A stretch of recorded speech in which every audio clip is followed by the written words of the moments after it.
자, 일제강점기의 통치 방식 쭉 잘라봅니다. 잘라가지고 크게 세 덩어리 나뉘어요. 세 덩어리. 그래서 여기가 이제 1910년대.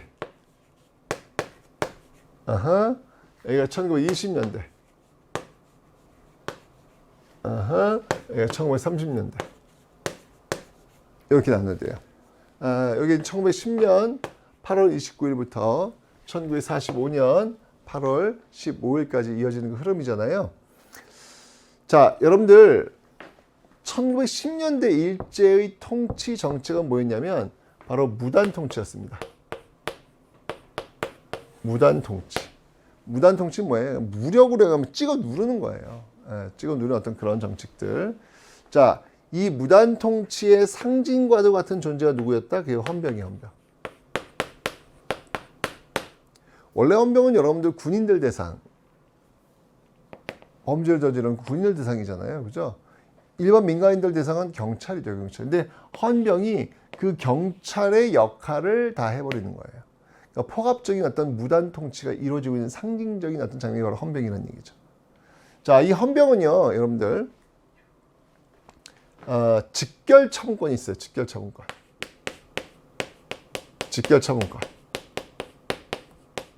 그래서 이런 어떤 권리를 남용을 하면서 태형이라는 제도. 너무 중요해. 너무 중요해, 태형. 네. 헌병 경찰 통치 태형 제도. 완전 중요해요. 예. 그리고 하나의 또 상징적인 모습들이 바로 칼찬 교사.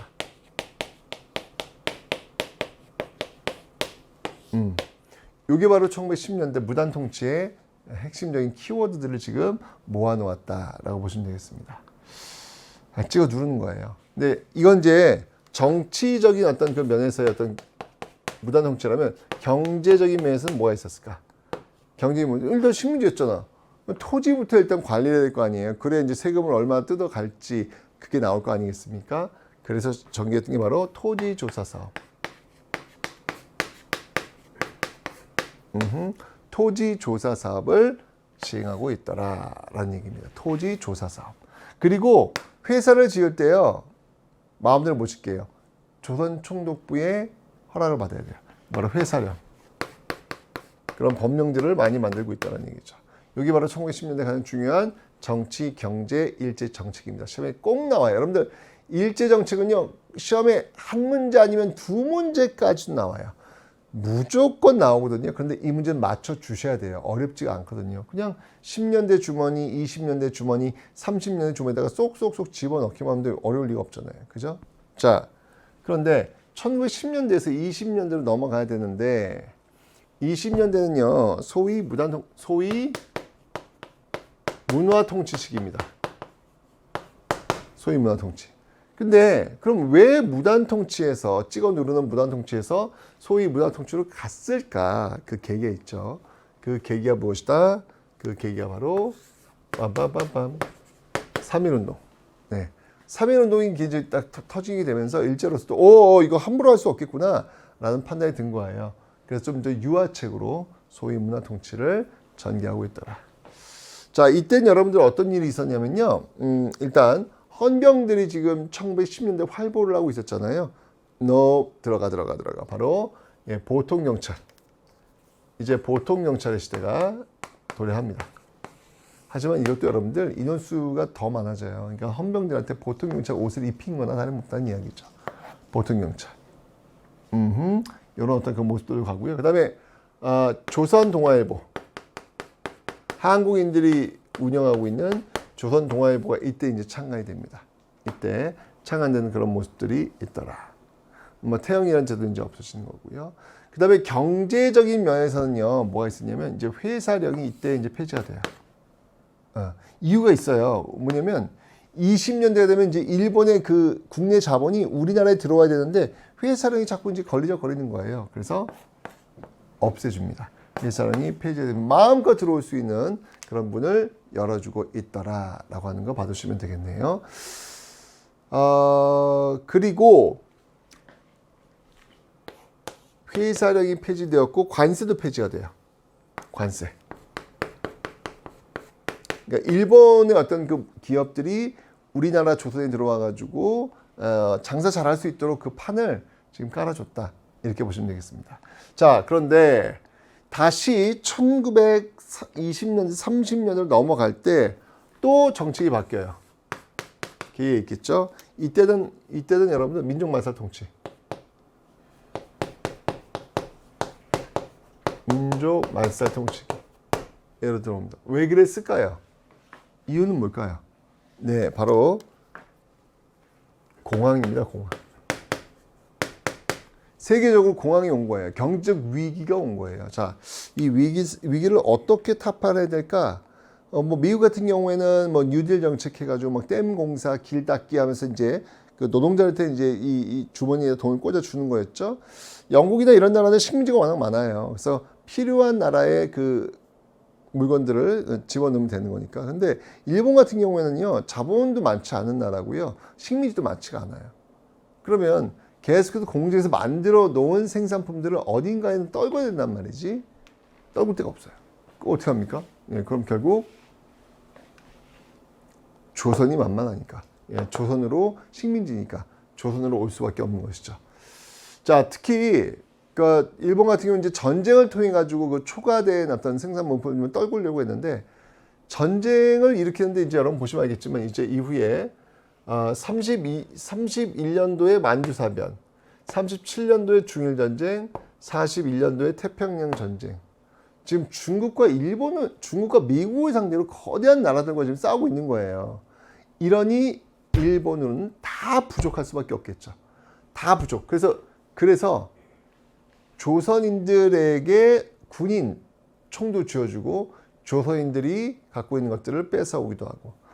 자, 그러면서 이제 바로 민족말살. 왜냐면 조선인들이 일본 천황을 위해서 목숨 바쳐 싸우려면 내가 조선인이라고 하는 생각을 지워야 될 거 갖고 있으면 안 되거든요. 그래서 바로 민족말살 정책. 제일 중요한 게 뭐냐면 뭐 국어를 가르치지 않는데, 우리나라 그 한글을 가르치지 않는 그런 것들이 나오겠죠. 바로 민족말살 통치. 이 민족말살 통치의 핵심적인 거 뭐 창씨개명이라든지, 그죠? 예, 창씨개명이라든지, 그다음에 이제 그 황국신민서,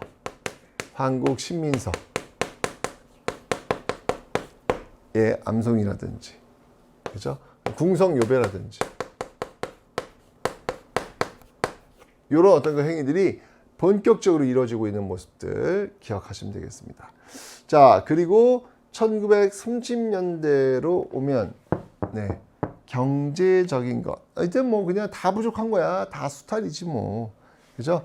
자, 그래서 뭐 이때가 되면요, 뭐 징용, 징병, 뭐 이런 것들도 이루어지고 있고요. 그 다음에 이제 국가총동원법, 이걸 만들어. 예, 국가총동원법 싹싹 긁어 가요. 싹싹 긁어 갑니다. 예, 국가총동원법을 통해서. 근데 여러분들 참 보세요. 국가가 주체가 되는 거야. 국가가 주체가 돼가지고 총동원하는, 생각해 보세요. 얼마나 그 반인권적인 사례가 비일비재하겠습니까? 그죠? 엄청날 거 아니에요. 이런 과정 속에서 위안부, 당시 이제 그 일본군 위안부가 되겠죠. 이 위안부도 이제 이때 이제 이런 문제에 의해서 발생이 되는 것이다. 그 다음에 이제 중요한 키워드가 뭐냐면 싹싹 긁어가야 되니까 바로 배급제. 배급. 그리고 공출. 훔쳐 이제 다 뺏어간 다음에 그 다음에 배급을 하는, 공출과 배급이라는 이 시스템을 또 이때 많이 활용하고 있다라는 것입니다. 자, 그러다 결국 이제 1945년 우리가 이제 광복을 맞이하게 되는 것. 자, 보세요. 1910년대 정책, 20년대 정책, 30년대 정책. 이건 시험에 한 문제 또는 두 문제 반드시 나옵니다. 반드시. 여러분이 꼭 좀 기억을 해 놓으셔야 되겠습니다. 됐죠? 좋아요. 자, 이렇게 해서 여러분들 시험 한 문제 또는 두 문제 나오는 정말로 중요한 일제 정책 문제 한번 살펴봤습니다. 그러면 이제 우리는 뭘 해야 될까요? 일제가 저렇게 촘촘하게 기획된 정책들을 지금 구사하고 있잖아요. 그럼 우리는 어떻게 해야 될까요? 우리는 그에 맞서 싸워야죠. 자, 그래서 보시면 알겠지만 여러분들 제가 얘기했죠. 1910년대, 20년대, 30년대 잘라가지고 봐야 된다라고 설명드렸어요. 10년대, 20년대, 그리고 30년대. 아하. 자, 그러면 이제 일제 1910년대가 여러분 어떤 통치를 했죠? 예, 무단 통치였고요. 헌병이 배회하고 있었습니다. 대표적인 이런 모습들. 자, 그러면 1910년대 활약한 독립운동 뭐가 있을까요? 1910년대. 자, 여러분 1910년대 대표적인 이 당시는요 지금 무단 통치기예요. 그러다 보니 자연스럽게 비밀결사. 네, 비밀결사 형태로 나오게 됩니다. 물론 여러분들 그 앞에 세워졌던 애국개몽 운동단체는 신민회 있잖아요. 신민회도 결국은 비밀결사로 활동을 했는데 이 사건이 땅 터지면서 결국 굉장히 그 위기를 겪게 되는데 1910년대 대표적인 비밀결사 설명드릴게요. 먼저 대한광복회,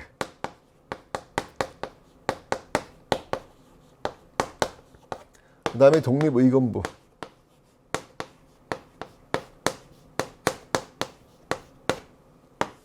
대한광복회, 독립의건부와 같이 비밀결사가 되어가지고 일제 어떤 이런 헌병 경찰 통치에 맞서는 그런 모습들을 좀 보여주고 있다. 대한광복회를 이끌었던 인물이 누구였을까요? 이게 박상진이에요. 박상진의 그 이력은 좀 독특하죠.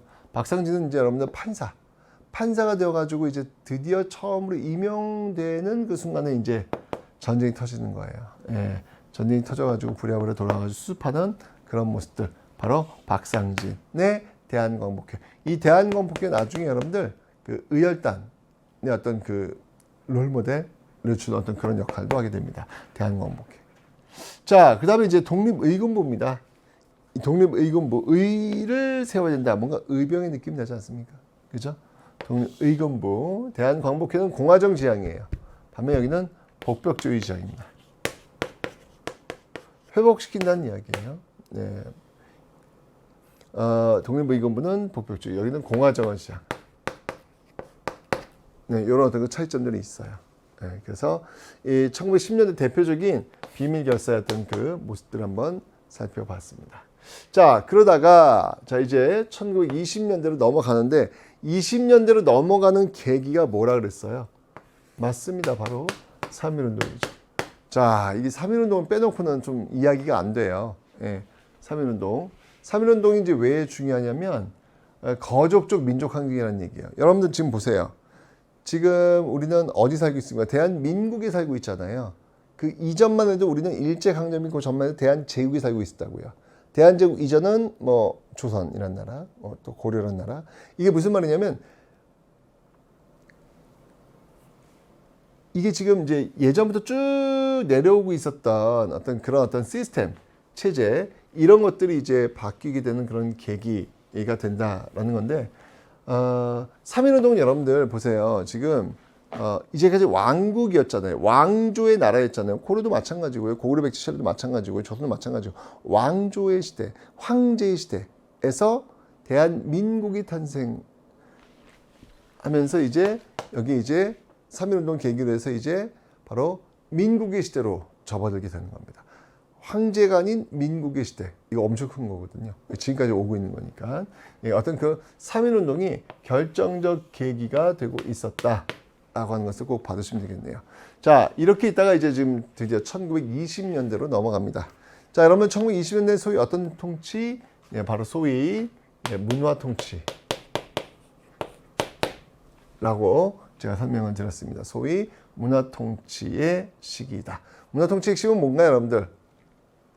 네, 뭐 헌병 경찰 무서웠어? 알았어. 보통 경찰로 바꿔줄게. 그 다음에 뭐 너희들 뭐 언론이 필요했어? 조선일보, 동아일보 창간시켜줄게. 뭐 이런 어떤 그 유화책을 펼치는 거예요. 근데 유화책도 여러분들 제가 설명드렸지만 이게 다 기만이라고요. 하지만 어쨌든 이 문화 통치라고 하는 것들이 만들어지면서 어떤 감시의 어떤 이런 모습 좀 느슨해지는 모습 효과는 분명히 있다는 이야기죠. 자, 이렇게 되면서 1920년대 소위 문화통치의 막을 올립니다. 자, 이때 이제 어떤 저항을 했느냐. 이게 지금 굉장히 많아요. 1920년대는 여러분들 어쨌건 조금은 열려있는 시대잖아요. 그 열려있는 시대에 이 저항이었던 그 고리들 진짜 다양하게 많습니다. 1930년대로 넘어가면은 그 저항의 횟수가 뚝 떨어지거든요. 왜냐면 그 당시 민족 말살 통치기, 막 눈에 불을 켜고 막 잡아간 어떤 그런 시대였기 때문에 비밀 결사도 바로바로 해산되는 어떤 그런 아픔을 겪게 됐죠. 1920년대는 그런 것들이 가능해지고 있더라 라고 하는 거. 자, 정책들 한번 1910년대, 1920년대, 그 다음에 이제 1930년대 이렇게 나눠서 이렇게 봤는데, 자, 1910년대 무단통치 헌병 기억하시고요. 1920년대는 소위 문화통치의 기간이잖아요. 이 당시에는 일단은 어쨌든 열려 있단 말이에요. 열려 있다 보니까 굉장히 다양한 어떤 그 운동들이 전개가 되고 있습니다. 자, 우선 여러분들 1920년대 대표적인 어떤 운동들을 본다면, 우선 이 당시에는요, 그 민족주의 진영과 또 사회주의 진영, 이 각각의 진영들이 활발히 활동하게 되는 어떤 그런 상황이에요. 자, 그래서 1920년대 전개되었던 민족주의 진영, 민족주의 진영에서 이제 주로 애국개몽 운동, 여러분 구한말에 있었던 한말에 있었던 그 애국개몽 운동의 어떤 그 노선 있잖아요. 그 노선들을 많이 차용을 합니다. 자, 그래서 먼저 그 물산장려 운동, 물산장려 운동을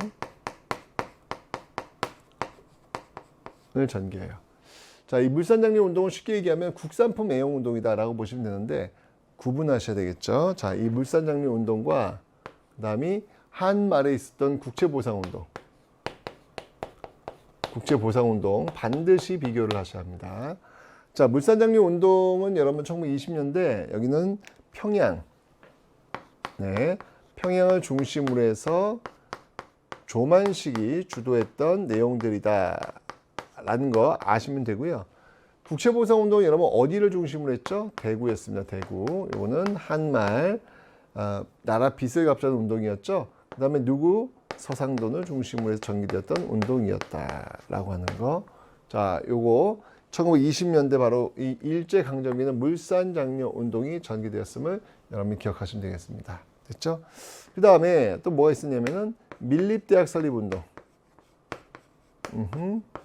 밀립대학 설립 운동이 있었고요. 그 다음에 문맹퇴치 운동. 문맹퇴치 운동이 전개되고 있었다. 요게 이제 대표적인 1920년대 민족주의 진영에서 전개했던 어떤 그런 내용들, 특히 이제 민족주의 진영에서 전개했던 내용들이다라고 봐주시면 되고요. 사회주의 진영에서는 여러분들 이 당시에는 쟁의. 대표적인 쟁의가 있다면은 소작쟁이로서는 암태도 소작쟁이가 있고, 노동자들이 중심이 되었던 것은 원산 부두 노동자 총파업, 뭐 이런 것들을 들 수가 있겠습니다. 이런 쟁의는 이제 스트라이크 파업을 얘기하는 거예요. 대표적인 어떤 그 흐름들. 하지만 이제 일제가 이제 1925년도에 뭘 만드냐면, 이때 이제 일제가 뭘 만드냐면 바로 치안유지법이라는 걸 만들어요. 치안유지법. 이 사실은 이제 독립운동하는 사람들을 잡아들이기 위해서 이제 만든 그런 법이기도 한데, 자, 이렇게 되면서 굉장히 많이 와해가 됩니다. 민족주의 진영도 그렇고 사회주의 진영도 그렇고 좀 확장성이 많이 떨어지죠. 자, 그러면서 결국 이 민족주의 진영과 이 민족주의 진영 내부에서 또 이제 문제가 뭐냐면, 여기서 이제 그 자치론자들이 등장을 해요. 자치론자들. 기회주의적인 어떤 그런 모습을 보이는 거거든요. 자, 이렇게 되면서 민족주의 진영 내부에서 이런 자치론자들을 배격하기 위한 힘, 바로 사회주의자들과 손잡고, 사회주의자들은 치안유지법이 전개되면서 활동이 좀 제약을 받으니까 민족주의 진영과 함께 일을 하겠다라고 하면서 만들어진 조직, 이 두 개가 플러스 만들어진 조직이 뭐냐면 바로 이게 바로 간회라는 거죠. 자, 신간회. 그럼 이제 또 이제 구분하셔야 돼요. 신민회와 구분을 하셔야 됩니다. 자, 신간회는요. 이건 이제 시험에 여러분 꼭 나오는 거예요. 진짜 이제 잘 나오니까 꼭 기억해 두셔야 돼요. 자, 신간회라고 하는 거는요. 이 신간회는 민족 유일당 운동입니다. 민족 유일당 운동. 유일당 운동. 그래서 하나가 된 거예요. 민족주의 사회 진영이. 반면에 신민회는 애국개몽 운동단체죠. 애국개몽 운동단체. 다른 거예요. 신간회는 공개단체입니다. 공개단체. 반면에 신민회는 비밀결사라는 그런 모습들이 있죠. 특히 이 신간회가 여러분들 뭐 전국적인 어떤 조직을 갖고 있었지만 제일 중요한 게 뭐냐면 제일 중요한 거 시험에 제일 잘 나온 거 제가 설명드렸지만 바로 이 신간회가 광주 학생 항일운동. 네, 여기에 후원한다는 거 너무 중요합니다. 여러분 신간회는 바로 광주 학생 항일운동을 후원한다는 거. 이 신간회가 또 나오게 된 배경은 뭐냐면 60만세 운동이라고 있어요. 60만세 운동. 여러분들 3.1운동. 이 3.1운동은 여러분 누가 죽으면서 전개되었던 것이죠? 고종이죠. 그죠? 반면에 60만세 운동은요. 순종이에요. 순종. 그게 순종이 죽으면서 전개 60만세 운동. 이 60만세 운동을 전개하는 그런 과정에서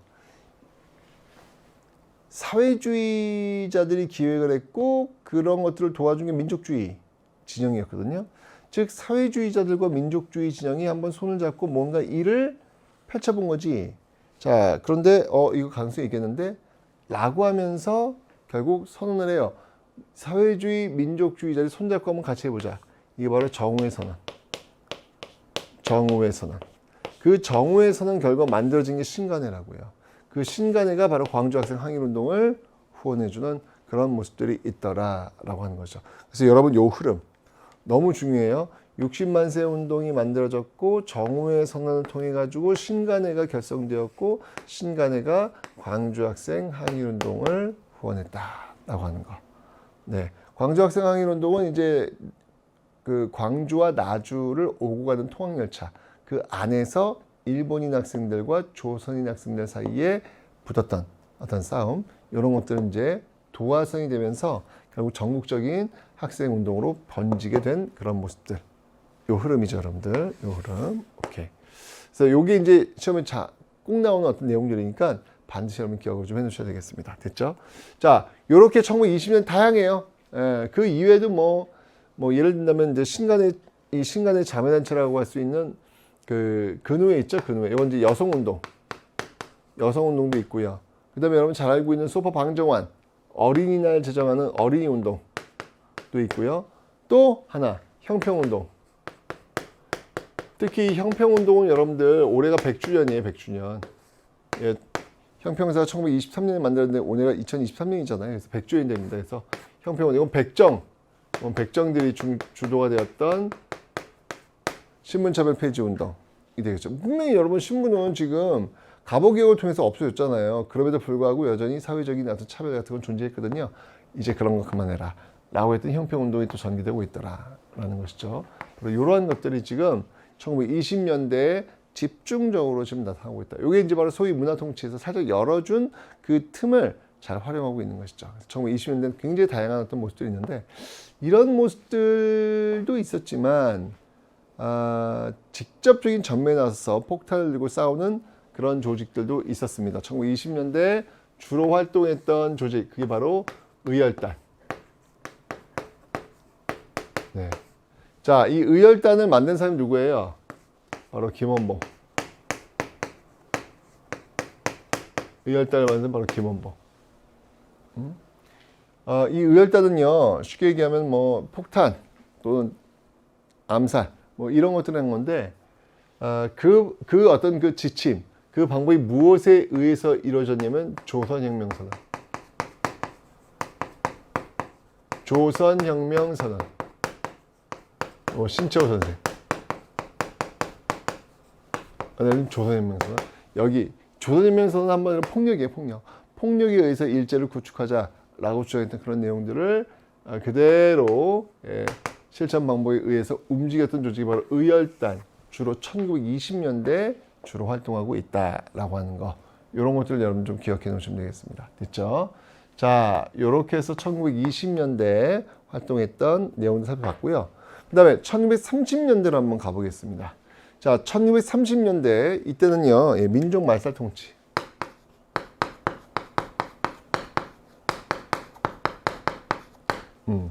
민족 말살 통치였기 때문에 1920년대처럼 이렇게 화려하게 다양하게 활동할 수는 없었어요. 왜냐면 이 당시 거의 일본이 마지막 발악을 하는 그런 시기였잖아요. 그러다 보니까 이제 이 사회주의권도 이 지하로 들어가서 혁명적 혁명 조합 활동 이런 모습으로 이제 바뀌게 되는 모습들 보이고 있고, 민족주의 진영도 이제 활발한 활동을 하기 좀 어렵지만 그래도 나름대로 활동합니다. 대표적인 뭐냐면 앞에서 문맹퇴치 운동이 있었잖아요. 그 일환으로서 바로 부나로도 운동. 신문의 상록수를 배경으로 하고 있는 거 아시죠? 부나로도 운동, 민중 속으로 라는 또 계몽 운동이 되겠습니다. 이런 활동도 있었고요. 그 다음에 이제 민족학, 정인보의 이제 얼을 강조하면서 민족학 운동 이런 것들도 전개하는 모습들이 있더라. 나름대로 어쨌든 1930년대도 민족말살 통치기였지만 어떻게든 보이려 했던 모습들이 있었는데, 특히 조선어 학회가 있어요. 이 조선어 학회에서 1930년대에 굉장히 많은 활동을 합니다. 특히 우리말 큰사전.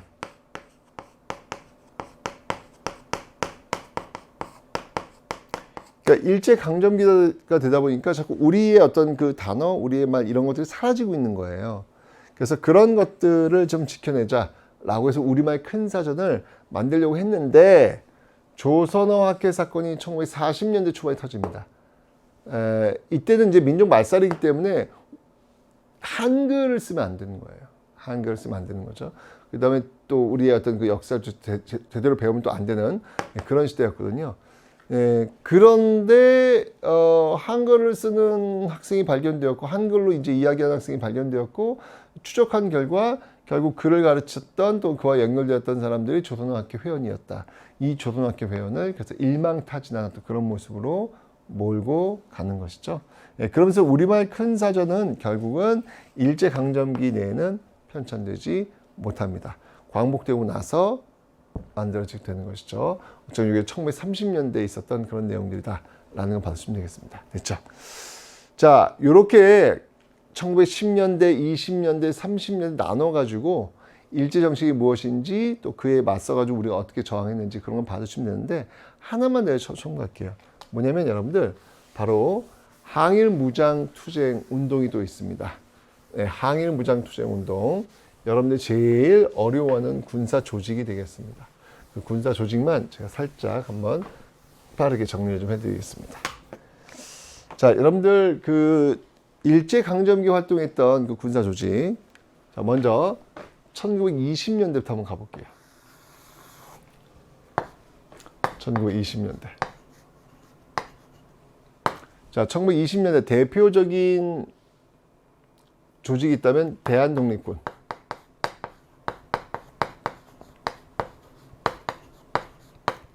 대한독립군, 바로 홍범도가 이끌었죠. 자, 홍범도가 이끌었던 전투가 어떤 전투인가요? 바로 봉오동 전투.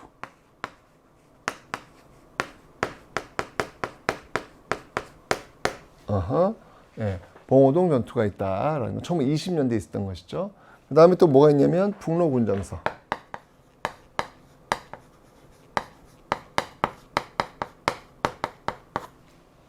이건 김좌진. 대표적인 전투가 있다면 뭐가 있을까요? 바로 청산리 전투. 물론 이 청산리 전투는 또 대한독립군에도 합류해서 같이 전개했던 운동이기도 합니다. 그래서 어쨌든 대한독립군 기억하시고요. 북로군정서 1920년대 주로 활동을 했어요. 자, 그러다가 1930년대로 넘어갑니다. 넘어갑니다. 자, 특히 여러분 만주 지역 1930년대는 크게 자, 초반 1930년대 초 그다음이 중후반 나눠서 좀 봐야 될 것 같아요. 자, 먼저 1930년대 초반입니다. 여기서 활동했던 그 부대는 뭐가 있느냐? 바로 한국 독립군 그리고 조선 혁명군.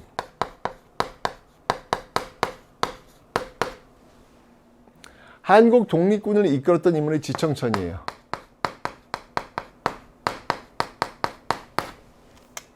나중에 이 지청천이 또 대한민국 임시정부 산하 한국광복군을 이끌기도 합니다. 어쩐 지청천. 그 다음에 조선혁명을 이끌고 있었던 인물이 양세봉.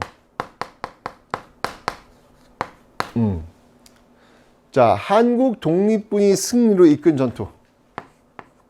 네, 바로 이때는 그 쌍성보 전투, 쌍성보 전투와 쌍대, 대전자령 전투, 쌍성보 전투와 대전자령 전투가 가장 확실하고요.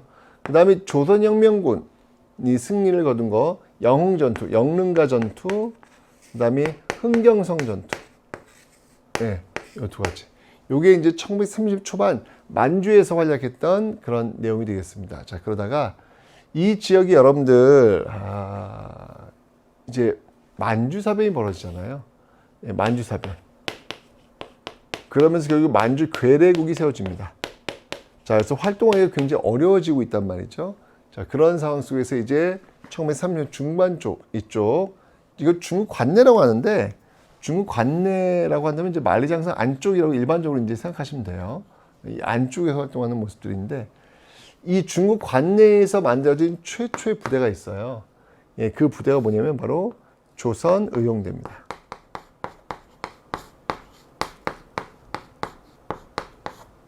네, 조선의용대. 이 조선의용대가 중국 관내 최초로 만들어진 그런 조직이다. 이 조선의용대를 이끈 인물은 네, 바로 김원봉. 대표적인 인물이라 볼 수 있겠죠. 김원봉. 그런데 이 조선의용대가 나중에 분화가 돼요. 나중에 분화가 되고 이제 대한민국 임시정부 산하부대, 바로 한국광복군 있죠.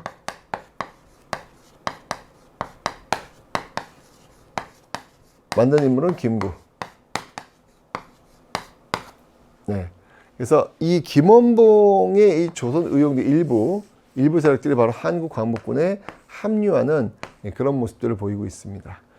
자, 한국광복군 시험에 정말 잘 나오는 게 바로 이 한국광복군입니다, 여러분들. 대한민국 임시정부 산하 부대. 그러니까 3.1운동의 결과, 이 3.1운동의 결과 대한민국 임시정부가 세워지잖아요.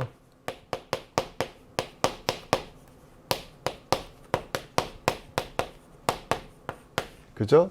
자, 이 대한민국 임시정부의 그 산하부대가 이제 한국광복군이 되는 거예요. 자, 시험에 제일 잘 나옵니다, 여러분들. 한국광복군. 네.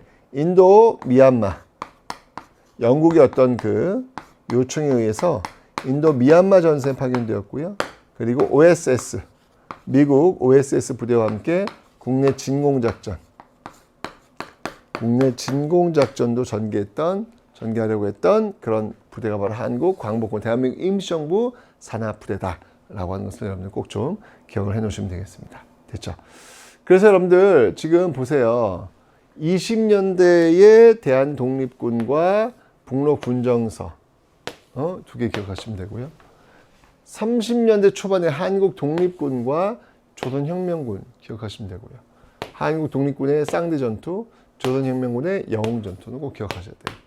그리고 30년 중후반 오면서 조선의용대, 그 다음에 한국광복군, 대한민국 임시정부 산하의 한국광복군이 활약을 하고 있더라라고 하는 내용들을 여러분 받으시면 되겠습니다. 됐죠? 그래서 요 정도의 독립군, 이거 한 문제 나오는 거거든요. 요 정도의 독립군들만 여러분 기억하시면 큰 문제 없이 문제를 풀 수 있겠습니다.